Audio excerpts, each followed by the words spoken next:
Hello, YouTubers! It is Halloween time. It's October. Yeah. And we're going to bring a bunch of episodes about the Halloween franchise. We've kind of purposely stayed away from them until this time of year. Yeah. And because we'd like to do movies that are kind of more underrated, sometimes forgotten movies, we're going to touch on some of the sequels that we think are the most underrated of them all. Yeah. So today we're going to talk about, I think, the most underrated, the most polarized of the sequels. Yeah, You either love it or you hate it. The black sheep of the family. Halloween 3. It is written and directed by Tommy Lee Wallace, who, is a part of the Halloween family. He was in Halloween. He's uncredited, but he was Michael Myers for some scenes. Yeah. He also wrote Amityville Horror 2, which we did a couple of weeks back. You think that's funny? It stars Tom Atkins, the man Tom Atkins. He's a John Carpenter movie mainstay. Yep. He was in The Fog, Escape from New York. You mentioned he was in Lethal Weapon. Yeah, he gets shot with that eggnog.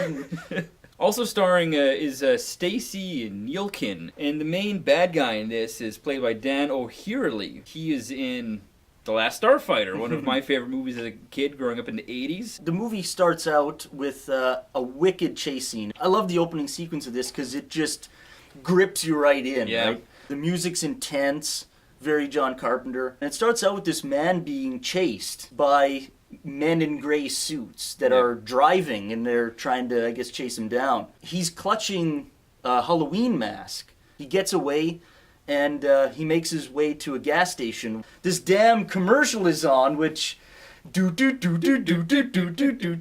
old man, they're coming, and he's got this mask. So the guy takes him to the hospital, where we get introduced to Tom Atkins' character, Dan Chalice, which is a cool name. I like that name, Chalice. And he likes to drink too. That's right, yeah. Boozer doctor, as we've seen, as you mentioned before. Yeah, Halloween 2, there's a drunk doctor too. So the old man, they kind of put him up in a bed. One of the men in gray suits comes in and fucking just takes this old man to school. He sticks his fingers through his eye sockets and just pulls his skull apart. Yeah. And he kind of looks funny in bed. Yeah, after he's dead, his face is all torn up. And his nose and everything. Even though Michael Myers isn't in this, that's a very Michael Myers kill. It is, yeah. I could see him doing that, right? Yeah. This man in the suit, he leaves, and Dan Chalice chases him out. Yeah, he chases him out, and this guy blows himself up in the car.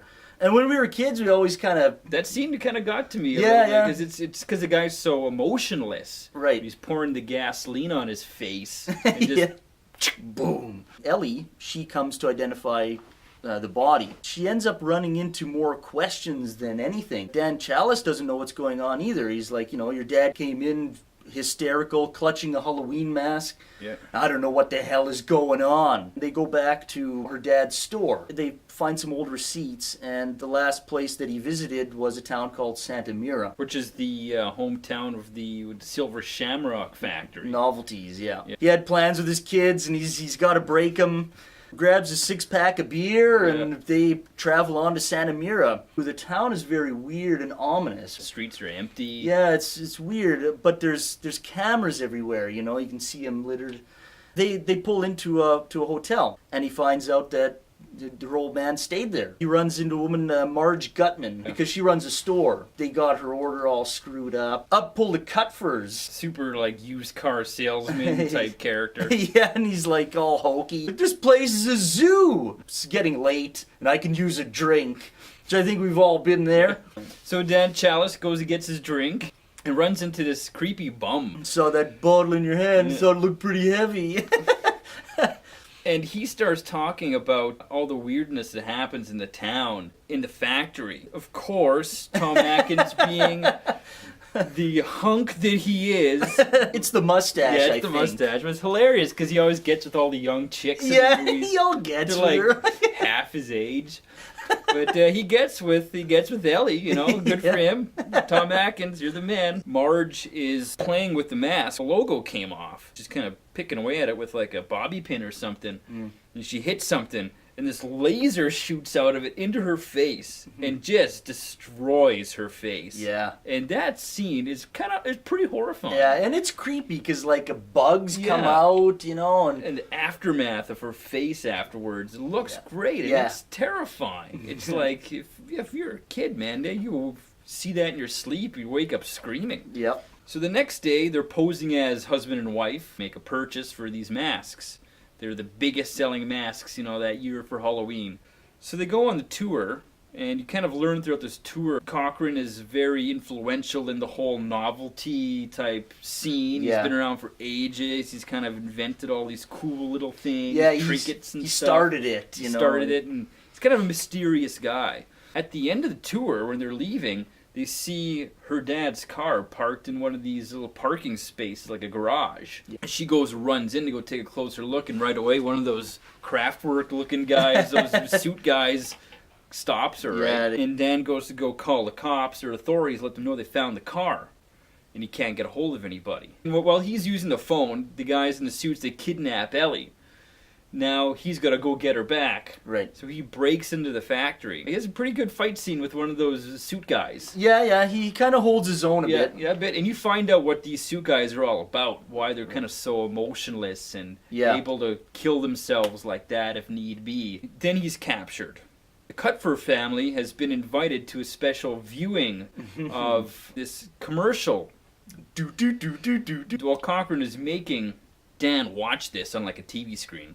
Commercial starts. It's just the same old thing. Yeah. And the kid puts the mask on, kid puts the mask on, sits right in front of the TV screen. Suddenly, the kid starts to almost seem like he's suffocating in this mask. Yeah, and you hear things too.